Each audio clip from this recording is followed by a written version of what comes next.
So I was really excited when I saw this book, and I think my fellow Bible nerds will be as well. This is called Archaeology and the People of the Bible. It's by Titus Kennedy. I did review another book by this author, which I can post in the review. I will post a link to the review in the description as well in case you want to check that book out. This one is all about exploring the evidence for the historical existence of Bible characters. So it says, did the people named on the pages of the Bible really exist? Who were these kings, generals, priests, administrators, prophets, governors, and scribes? Archaeological discoveries continue to provide ancient attestation for those named in the Bible, showing the historical reality of their existence.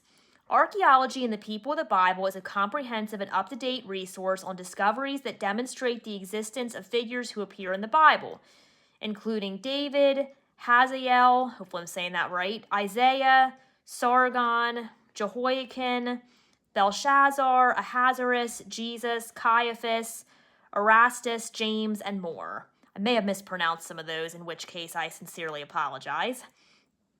So it's going to have entries addressing more than 130 people in the Old and New Testaments who are mentioned in archaeological inscriptions and ancient manuscripts.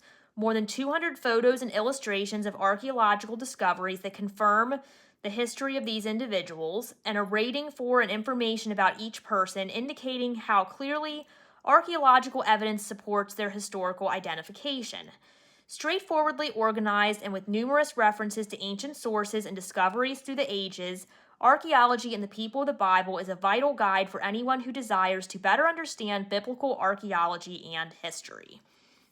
Okay. So let me just show you an example here of someone that's familiar. I mean, all these people, let me say as I'm looking for a page here, I do believe that everyone in the Bible existed. I believe the Bible word for word, but I don't, what I'm trying to say is with this book, it's telling us what actual archaeological evidence exists to prove the existence of this people. It's not that we don't believe, or at least I don't believe they existed. It's what hard evidence do we have, like physical evidence do we have that these people existed. That's what I was trying to say. Sorry, I kind of like said it weirdly, but anyway. Okay, let's look at David. David's one that we're pretty familiar with for the most part if you've read the Bible. King David, king of Israel.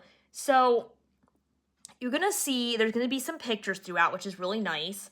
So this one gives his name, David, king of Israel, son of Jesse. His time period, which was 1000 BC, which is the Iron Age, the Second Iron Age. Geographical area, United Monarchy of Israel. And it gives some biblical references from 1st and 2nd Samuel. And then it also gives some ancient sources. So I don't know if I'm going to say these right, but Tel Dan steel, Mesha steel, I don't even know, about some kind of list. I don't know. So sorry, I'm not up on my archaeological terms here. And then it also gives you an identification rating. So for David, his rating is firm, an A. So they're like, you can pretty much prove that David actually existed.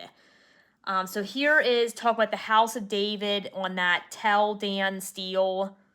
I'm probably butchering these words. I apologize, but it shows you that the picture of that evidence. Down here is the House of David segment on the Tel Dan steel. Again, sorry for the pronunciation. I still think it's pretty interesting, even if I don't know what how to pronounce all the words. And then it tells you why they believe that David did exist and what evidence there is. So it's really interesting. Here's another picture of some evidence here. Gives you some sources at the end. So, and then it's going to do that for other characters as well. Here, let's find another one here that we would recognize. Let's go New Testament.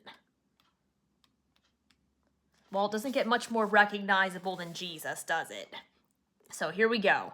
So it gives his name, it gives his time period, which is 1st century Roman period, the geographical area, Galilee and Judea, gives a bunch of biblical references, ancient sources. Josephus, I know, is one that a lot of people have referenced before. Christ Magician Cup, never heard of that one. So there's a few there. I won't bore you with my butchering of words. And then identification rating for Jesus is firm A. So there's pretty much a lot of evidence of his actual physical existence. Of course, like I said, we as Christians believe without physical evidence, but this is just showing you what the physical evidence is that exists. References the Shroud of Turin. I know that's something that's a little controversial depending on how you feel about that.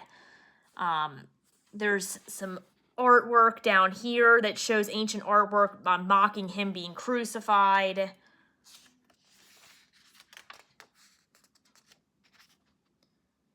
James, son of Joseph, brother of Jesus, inscription like on his, I don't know what you call that, where they had his bones, remains.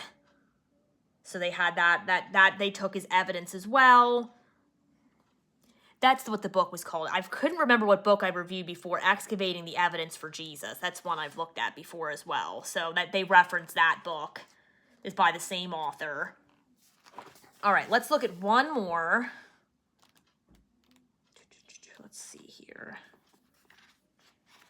Let's find one that's maybe not as... I feel like all the people that we all recognize right away are pretty like all A. Their firm existence. I'm trying to find one that's not. Okay, here's Simon of Cyrene. Sorry, I'm getting too close to the camera. Again, same time as Jesus, 1st century AD, the Roman period, Jerusalem, gives biblical references, and he is a tentative, a level C. So it talks about why they believe that his is like, there's not a whole as much evidence as there is for like Jesus and King David and some others that we saw there, but they do have some. So there's a little bit of information there, and they also reference Treasures in the Storeroom, the Family Tomb of Simon of Cyrene by Tom Powers, which is a picture of what you're seeing here. So anyway, so there's all kinds of people in here. Some that are super familiar, some that I recognize, like I recognize the name and remember reading it in the Bible, but I had to kind of think about where they came from in the Bible. So you can see this whole page, and over here onto the next page is an alphabetical list of all the people that are in here. So it's just super interesting to me. Again, I know that our faith is not by sight. I recognize it. I just want to say that so nobody thinks I'm like, oh, they didn't exist unless they're in this book. No, I don't think that, unless they're given a firm rating. But it's just kind of interesting to see what actual physical evidence is out there in the archaeological studies and the resources that are available. It does not change my faith in the Bible in any way. That is firm and solid. But it's just really interesting to see that archaeological evidence. I know I'm kind of nerdy, but I embrace it. I'm sure there's other people out there who feel like I do. So if you do feel like I do and you think that would be interesting, this book, again, is Archaeology and the People of the Bible. It's by Titus Kennedy. It's from Harvest House.